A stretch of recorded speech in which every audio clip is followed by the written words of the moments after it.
Hai, apa khabar semua? Welcome to my channel, Teacher Narin's channel, Simply Biology. Jangan lupa tekan butang subscribe dan notification bell. Sila like, share dan komen video saya. To check out my video, let's go! Okey, pada hari ini kita akan belajar tentang bab 3 iaitu pergerakan bahan merentasi membran plasma dan secara spesifiknya pergerakan bahan merentasi membran plasma dalam organisma hidup. Okey. Alright. Jadi untuk mempelajari bahagian ini kita perlulah mengetahui apakah maksud tiga jenis larutan tersebut iaitu larutan hipotonik, larutan isotonik dan juga larutan hypertonik. Okey. Untuk subtopik ini seperti yang cikgu dah cakap, kita akan mempelajari definisi jenis larutan, kesan jenis larutan terhadap sel haiwan dan juga kesan jenis larutan tersebut terhadap sel tumbuhan. Okey, kita lihat jenis larutan. Okey, jenis larutan yang pertama yang akan kita lihat adalah larutan hypotonik. Okey, ingat perkataan hypotonik, ingat hypopotamus. Hypopotamus adalah badak sumbu. Badak sumbu ni suka air. Jadi larutan hypotonik adalah larutan yang mempunyai air yang lebih banyak daripada bahan yang dilarutkan kat dalam dia. Okey, jadi larutan hypotonik adalah jika ia mempunyai bahan yang terlarut sedikit, maknanya kepekatan bahan terlarutnya adalah rendah dan airnya lebih banyak, jadi maksudnya adalah keupayaan airnya adalah tinggi. Jadi akan berlaku pergerakan air, molekul air secara osmosis, iaitu air akan meresap dari suatu larutan yang berkepekatan rendah ke suatu larutan yang berkepekatan tinggi. Itulah maksud larutan yang hypotonik. Okey, larutan seterusnya adalah larutan isotonik. Iso maknanya sama. Okey, sama. Apa yang sama?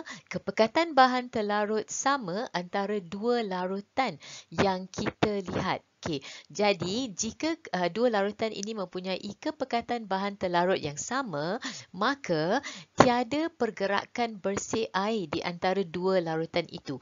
Nah, bila kita katakan bahawa tiada pergerakan bersih air, ia tidak bermakna tidak ada air yang bergerak langsung. Mungkin ada air yang bergerak, tetapi kalau satu molekul air memasuki daripada larutan A ke larutan B, akan juga ada satu molekul air daripada larutan B kepada larutan A. Maknanya pergerakan bersihnya kosong. Itulah makna larutan isotonik. Okey, larutan seterusnya adalah larutan hypertonik. Okey, hypertonik, ingat perkataan pekat.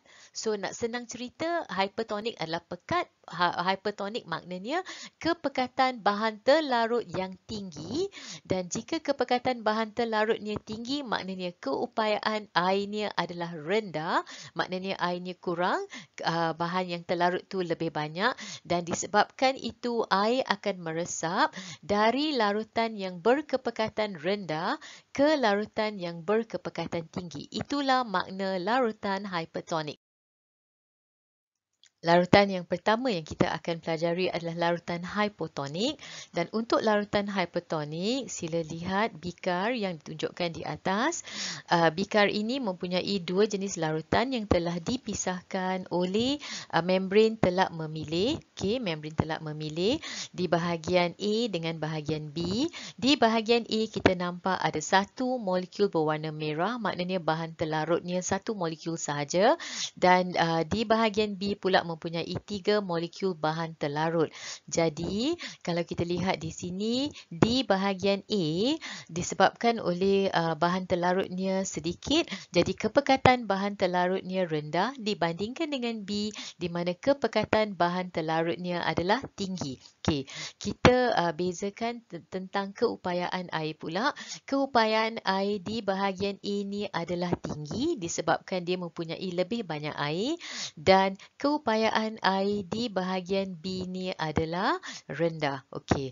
Seterusnya, kalau kita lihat apakah yang maksud larutan manakah yang hypotonik jadi larutan A disebabkan dia mempunyai bahan terlarut yang sedikit, dia adalah hypotonik terhadap larutan B, dan jika akan berlaku pergerakan air, air akan meresap dari larutan A kepada larutan B secara osmosis. Okay, ini adalah topik yang berkaitan dengan osmosis. Jadi perkataan osmosis sentiasa harus berada di dalam ayat.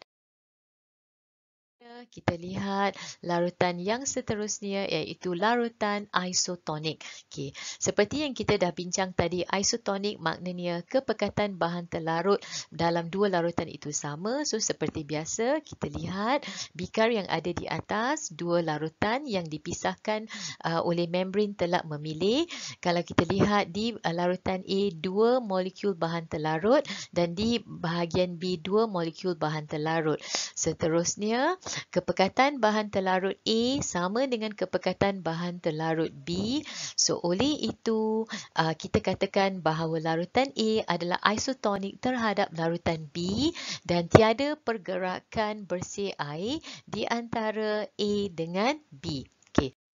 Okey, kita lihat larutan seterusnya iaitu larutan hypertonik, dan kita lihat bikar yang berada di atas, satu bikar yang telah dibahagikan oleh membran telak memilih. Di bahagian A mempunyai 3 molekul bahan terlarut dibandingkan dengan di bahagian B yang hanya mempunyai 1 molekul bahan terlarut. Jadi, larutan di bahagian A mempunyai kepekatan bahan terlarut yang tinggi dibandingkan dengan di B hanya mempunyai kepekatan bahan terlarut yang rendah. Dan keupayaan air di bahagian A adalah rendah dibandingkan dengan keupayaan air di bahagian B yang adalah tinggi. Okey, seterusnya kita lihat A adalah lebih hypertonik terhadap larutan B. Jadi jika ada pergerakan air, air akan bergerak ataupun meresap dari larutan B kepada larutan A secara osmosis. Okey, alright. Okay, seterusnya kita akan lihat kesan larutan hypotonik, isotonik dan hypertonik terhadap dua jenis sel iaitu sel haiwan dan sel tumbuhan. Okay, ini adalah sel tumbuhan yang kita lihat, dan ini adalah sel haiwan iaitu sel pipi kita. Alright. Okay, seterusnya kita akan lihat kesan larutan hypotonik terhadap sel haiwan iaitu sel darah merah. Okay. Bila sel darah merah diletakkan dalam larutan yang hypotonik, so ingat balik apakah larutan hypotonik? Hypotonik adalah larutan yang mempunyai keupayaan air yang tinggi, maknanya lebih banyak air.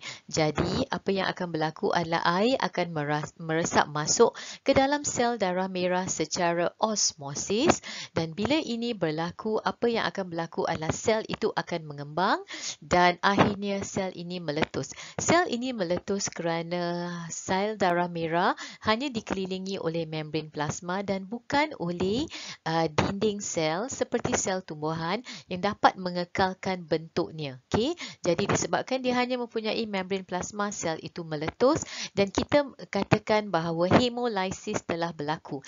Dan hemolisis ini maknanya sel itu telah pecah, meletus. Okay?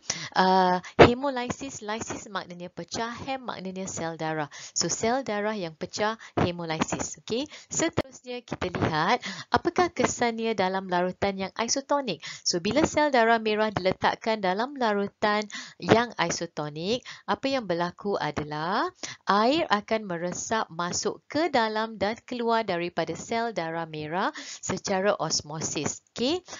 Tiada pergerakan bersih air. Maknanya jika ada 2 molekul air memasuki sel darah merah, akan ada 2 molekul air yang akan keluar daripada sel darah merah. Dan akhirnya sel darah merah itu berbentuk normal. Maknanya tidak ada apa-apa yang akan berlaku terhadap sel darah merah.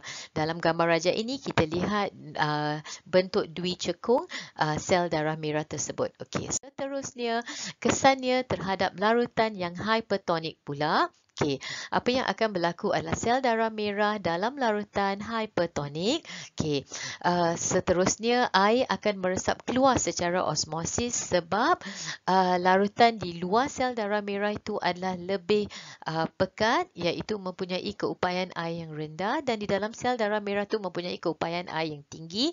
Jadi air akan meresap keluar secara osmosis dan sel kemudiannya akan mula mengecut, dan bila sel itu mengecut, ada satu istilah yang diberikan kepada sel darah merah yang telah mengecut, iaitu kita katakan krenasi telah berlaku. Okay, so krenasi kita akan nampak sel darah merah sudah kehilangan bentuknya, dan selalunya kita akan lihat dia dalam bentuk yang tidak menyerupai sel darah merah lagi.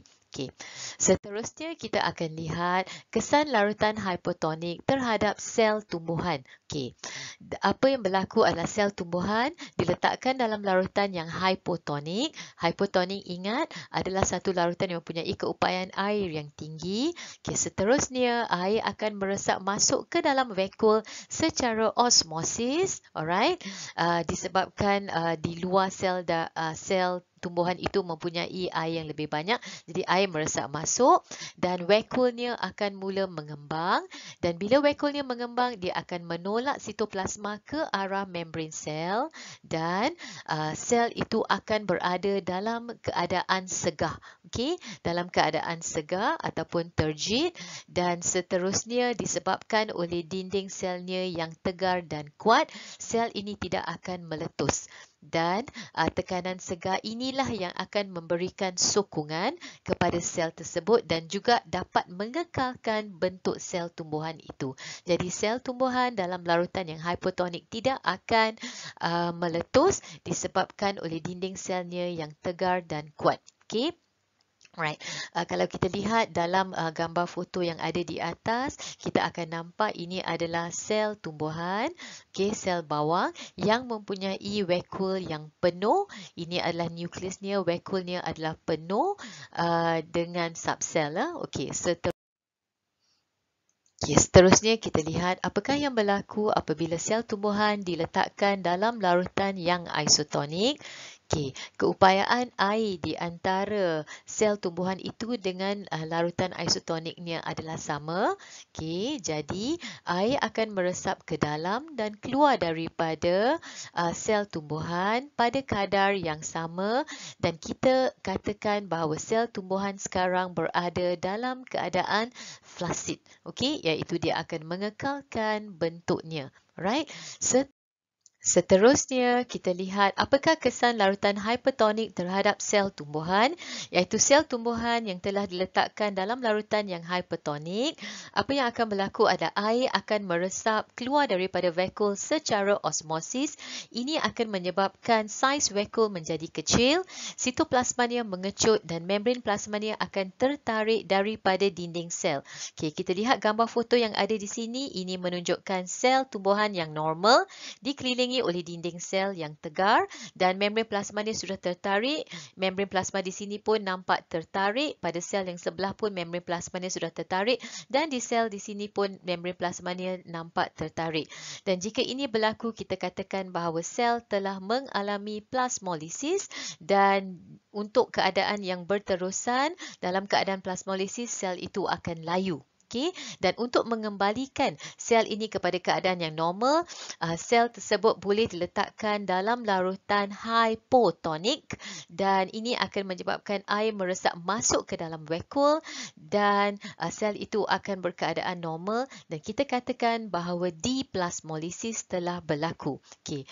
Beginilah perkongsian saya pada kali ini. Jangan lupa ya, tekan butang subscribe and notification bell, dan jangan lupa like, share dan komen. Okay, thanks for watching guys.